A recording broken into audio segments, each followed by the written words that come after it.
Hello everyone and welcome back to ALCE 5204. I hope you've had a great week and a good start to your semester.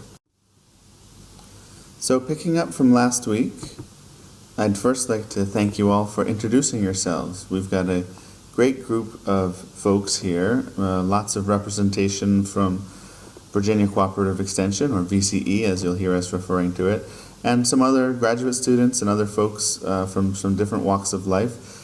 As we go throughout the semester, you'll have more opportunities to interact with each other, starting this week actually. So I think that can be a really nice element of the class where you get to learn from each other's experiences. So introducing yourselves is a good way to begin laying that foundation for you all to work together. Secondly, and I'll mention this elsewhere in the module, if you have any questions about how we're using Canvas or the logistics of the class, certainly don't hesitate to email me. As you might imagine, this is actually my first year using Canvas, so there are certain aspects like the grading options which you might notice after I grade the assignments you're submitting now, that I don't actually have the grading on Canvas up and operational. For now I'll be doing your grading offline, but keeping you up to date on your grades. If you ever have any questions about that, feel free to email me, as well as, of course, any questions about content or ideas having to do with evaluation. And to begin with this week, we're going to just quickly touch on the activity, the scenario analysis activity, and how that relates to evaluative thinking and the other readings that you did as we move into some new ideas from the Mertens and Wilson book, which you'll be reading this week. So hopefully you were able to either purchase that book or access it online through the library, since, as you'll see, the readings in the syllabus for this week, which will be due in 1 week's time, are from the Mertens and Wilson book. So hopefully you had fun doing this little activity. It's, to be quite transparent, this is an activity from Stephen Brookfield, who's a scholar of critical thinking. So he doesn't necessarily focus very much on program evaluation, but approaching evaluation from the perspective of evaluative thinking, there's actually a great deal of overlap. So, and in some of his work on this actual activity, he comes up with some examples of answers which other folks have come up with over the years. So in addition to your excellent answers, I'm going to just share with you a few examples just to get you thinking even further. So if you'll remember, there's these three categories to answer the three different questions. First, you identify the assumptions, then you imagine how those assumptions might be checked or verified through some sort of simple inquiry, not even a full-blown evaluation or research study, just some simple inquiry, and then what plausible alternative interpretations might be going on. So in the case of Tracy doing this needs assessment in Honduras, there were numerous assumptions, many of which you all identified. So one example is she seemed to be making the assumption that the best way to gather information about local needs is to talk to the government officials and to review documents. Now, one way to check the veracity of that assumption would be to talk with people and look at the extent to which there's harmony and alignment between what local people are saying and what government officials and government documents are saying.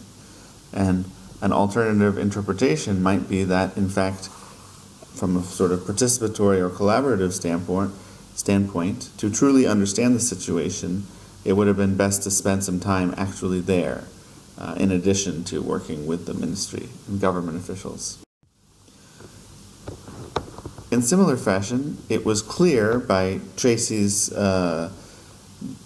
getting upset and getting flustered that she was assuming that Esteban did not have a good reason for being late. So a very simple way, which could have at least endeavored to get at checking this assumption, would have been to have asked him.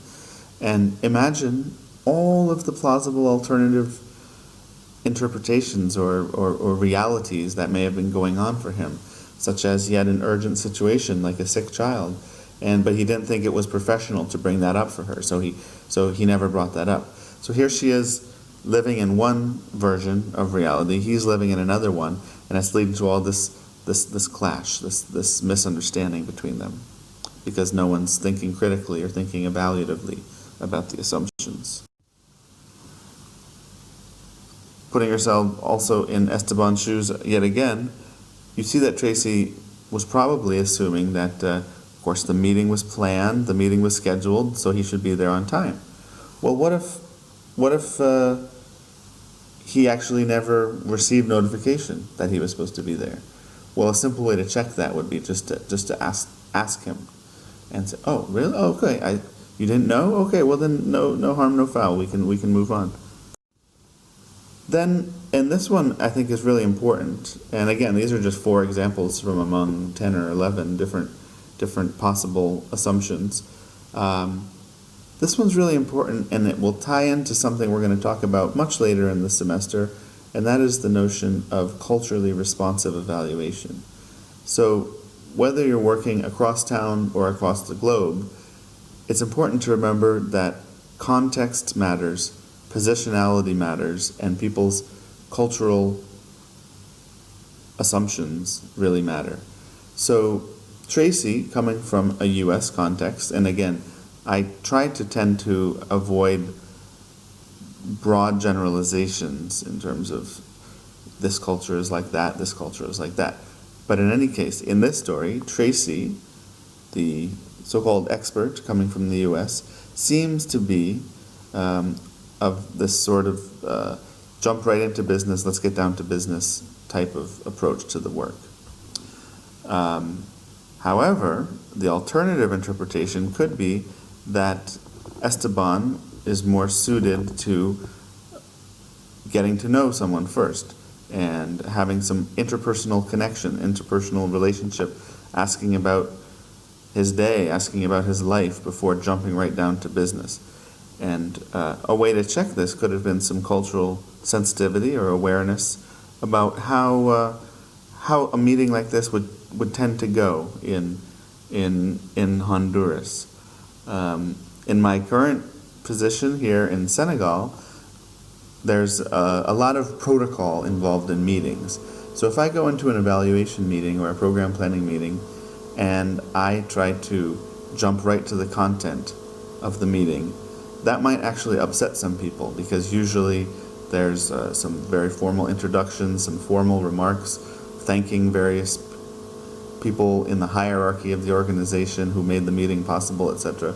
So to avoid that, or to eschew that, would be a mistake, and would then harm the evaluation or the program that I was trying to plan.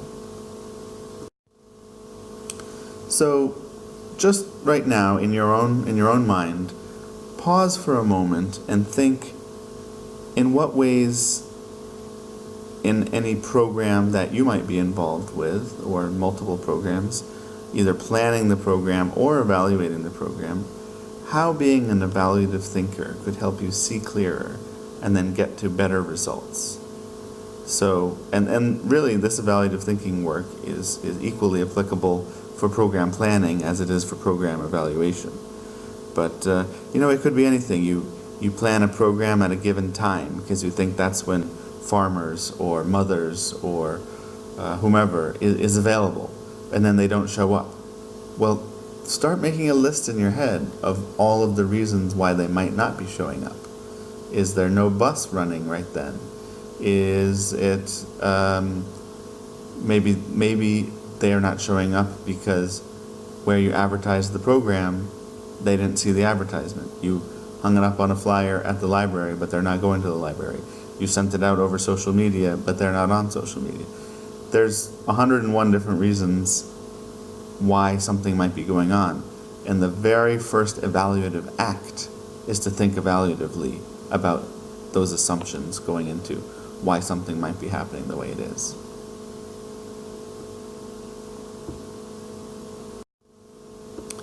So now moving on to this week, it's kind of a sampler platter of different topics and ideas, and this will certainly continue next week as we dive into the Mertens and Wilson first couple of chapters, which to me, just like the readings from Schwant, the prologue in the first chapter of Schwant's book on cultivating a life of the mind for practice, which is an excellent phrase.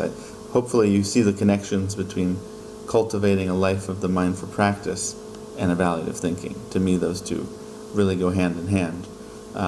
You'll get a lot more key terminology, more so actually from Mertens and Wilson. So in next week's module, we'll run down some of the basic definitions that you really need to know about. Of course, we've already talked about definitions of evaluation, but there are so many more terms that I think by the time we get through the first couple or 3 weeks of the course, it's really important for you to know things like summative and formative, etc.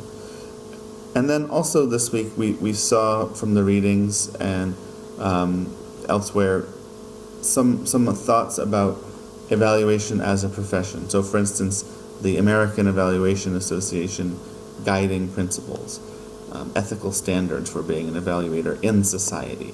So that will lead us through our discussion this week into some questions which I'll ask you to ponder and interact with each other via the discussion section. So specifically, those questions are the following.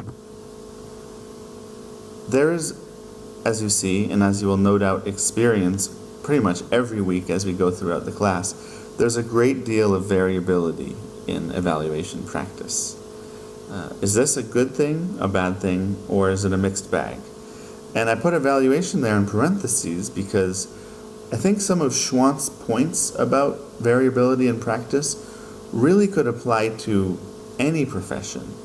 There's actually an excellent book that I recommend to anyone if you're interested in this topic of professionalization. It's a book about standardization in medical practice. So how doctors are either supposed to follow very prescribed, standardized procedures, or are supposed to have some sort of liberty in how they approach each patient and read the symptoms and interact with that individual. I think most doctors are somewhere in between, but it's an interesting question to see via checklists, via professional associations or other institutional mandates, how a doctor or a lawyer or a chef or taxi driver, any type of professional actor is supposed to follow standardized sets of procedures versus basically using adaptive management and making decisions on the fly. So Schwant is really interested in this question, obviously, especially how it pertains to professional evaluation practice. We'll see, as we look at the branches and different paradigms, that at least in the textbook examples, there seems to be many purposes for evaluation and many different roles of an evaluator in society, and even within a given evaluation contract or project. You have a program and you're trying to evaluate it. There could be a lot of variability between different approaches. Is there one right way and one wrong way? Is it good or bad that there's this much flexibility and variability? As Schwant points out, other than in Canada, anyone can call themselves an evaluator. So how do we control for the quality of that professional evaluator? Perhaps we need some sort of website like they have for plumbers and movers and whatnot, and professors too, by the way, to essentially rate the services and have a sort of Web 2.0 approach to that. That may or may not be a good thing. So this brings us to the second question, which, what are the pros and the cons of professionalization? The good side and the bad side of getting more standardized, more rigid about this is professional evaluation and this is not. There are both pros and cons. And I'd like you to think a little bit, in your own opinion, what might those pros and cons be? And there's certainly a lot in the two Schwant chapters which go into this.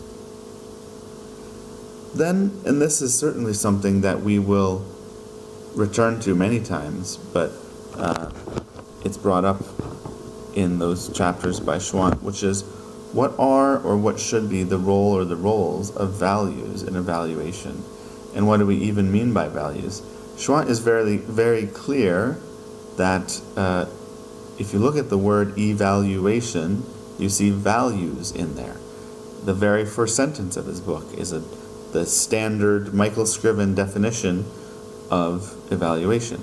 The assessment, the systematic assessment of the value, worth, or significance, or merit of something, some evaluand.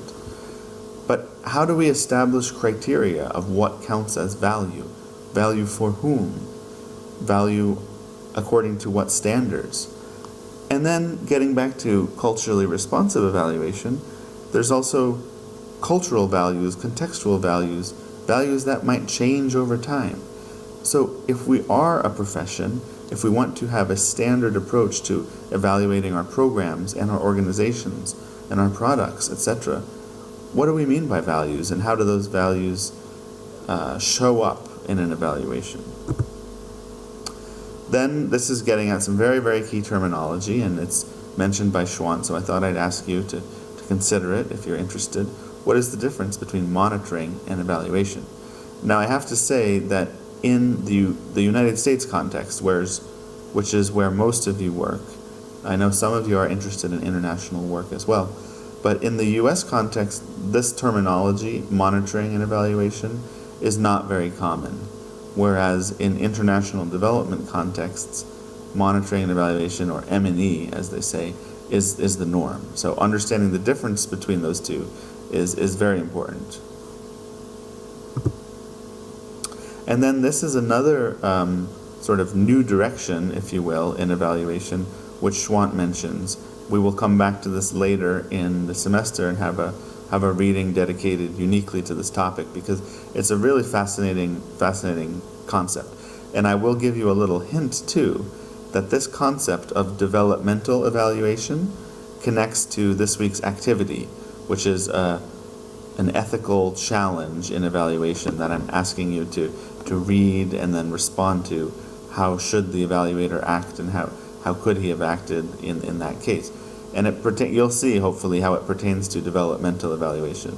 Now, the only other hint I'll give about this is that it's important to notice that there's a difference between, a lot of people get confused, but there's a difference between development evaluation and developmental evaluation. Development evaluation is used to describe contexts like the one I am working in, so-called international development or community development, but more often international development. Developmental evaluation is different, and it's often posed as an alternative to summative and formative evaluation, which are those terms which have popped up a few times already. Then, as I've already said, there are clearly many, many types of evaluation and purposes for evaluation. Schwant has a table where he lists some different types and purposes of evaluation. He talks a bit about the different goals of doing different evaluations. And this will become very important as we move into the readings this week and we learn about the different branches and paradigms. And then more specifically, there's this overarching question of what is the purpose of evaluation in society, and especially in a democratic society and in a knowledge society. You might be interested primarily in this course because you are a community-based educator and you are doing programs, and you either have to or you want to, or both, evaluate your programs. And that is fine. That is the fundamental foundation of why we're doing this. But I think you'll do better evaluation of your programs if you tap into some of these larger questions, like on a broad national and international scale, or in my community where I live and work. What is the role of program evaluation? What is the purpose of evaluation? So these are some of the questions that I want you to grapple with this week in the discussion section, and then give some feedback and some response to your peers as well. So now, just to wrap up, if you're following along with the syllabus, I'm making small edits as I go, and one edit pertains to the readings. It occurred to me that you may have missed two very short readings which are available online, which were listed in the syllabus for last week, but I neglected to post them to the readings folder. So if you didn't read those and respond to them in your CRR, that is completely fine. If you did, that's fine as well. But the important thing is to just at least do them this week. So those are two readings by William Trosham, available through his really excellent social science research methods knowledge base, which is kind of an online textbook of social science. So those of you who are beyond just this interest in evaluation, if you're doing social science research for your master's or PhD work, I find that textbook, that online textbook, freely available to be quite helpful for a lot of questions. But in any case, there's two very brief readings. One, another introduction to evaluation, which again helps understand the breadth and the variability of the different topics or the different types and purposes of evaluation. And then also a brief reading on ethics in research, which also pertains to ethics in evaluation. As many of you know, and we can talk about this more later, but technically speaking, program evaluation falls under the same umbrella as social research does, or any research, whereby if you are involving human subjects and you are then publishing the results through a journal article or a report or a poster or even a brochure, then that technically constitutes human subjects research, and you should get institutional review board approval for the work. Now, and that is to address ethical concerns in evaluation. We'll come back to this later, but it's important to ask yourself, now, just by getting IRB approval, does that mean I'm doing an ethical evaluation? I think that's another ethical challenge to wonder about. Is it just a technical check-it-off type of activity, or is being an ethical evaluator about a whole lot more than that? And then you can thank me later to lighten your load, and also just because I realized it might not be exactly targeted at the ideas that I want to be getting at this week. I've decided to not assign the Alkin and Christie article, which was on the syllabus, so you will notice you do not find that article in the readings folder this week. So again, for this week, you'll have the two Trosham web pages, if you haven't done those yet, and then Chapter 1 and Chapter 2 from the Mertens and Wilson textbook.